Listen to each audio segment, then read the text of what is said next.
괭생이 모자반이 대량으로 유입되며 그 안에서 발견된 생물 가운데 국내에 기록되어 있지 않은 미기록종들이 발견됐다는 소식 전해드렸습니다.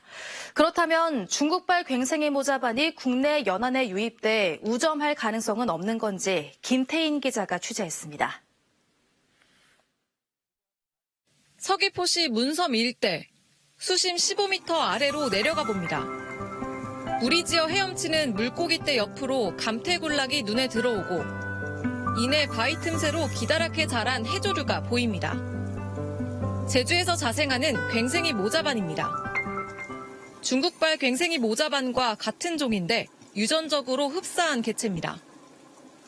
연구진들은 수온과 염도 등을 확인하고 지난 한 달 동안 얼마나 자랐는지 살핍니다. 지금 현재 괭생이 모자반 소식 지점은 풍경이 비슷한 제주 일부 해역을 중심으로 연구진들이 도대에 자생하고 있는 괭생이 모자반 생태를 연구하고 있습니다. 이곳에서 자라는 괭생이 모자반의 생태를 파악해 중국발 괭생이 모자반의 성장 속도 등을 예측하기 위한 연구가 지난 2018년부터 진행되고 있습니다.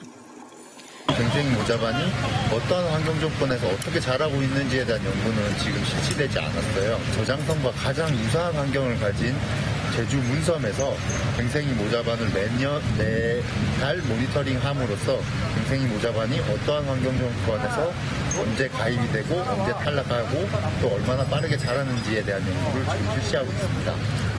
연구진들은 중국발 괭생이 모자반이 부유 상태에서 길게는 50일 넘게 살 수 있는 것으로 보고 있습니다. 또 25도 이상의 고수온에서도 최대 25일까지 살 수 있어 생명력이 긴 것으로 알려졌습니다. 즉 생식이 가능한 상태로 국내에 유입되고 있는 겁니다. 국내 연안에 포자를 부리고 번식할 경우 국내 자생종을 대체하고 우점종으로 자리 잡을 가능성도 배제할 수 없다는 얘기입니다.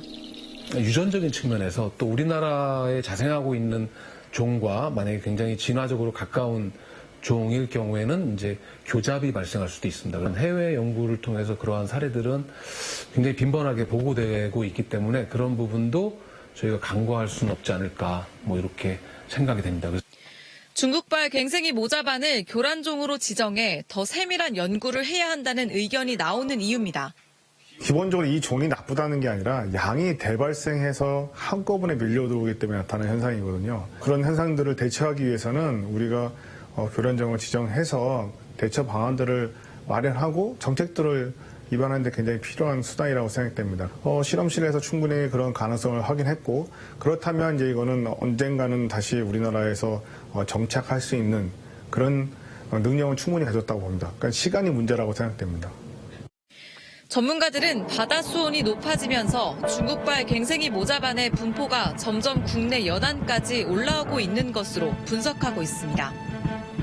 이에 길게는 오는 2100년까지 국내에 대량 유입되면서 해양 생태계에 영향을 미칠 것으로 추정되고 있습니다.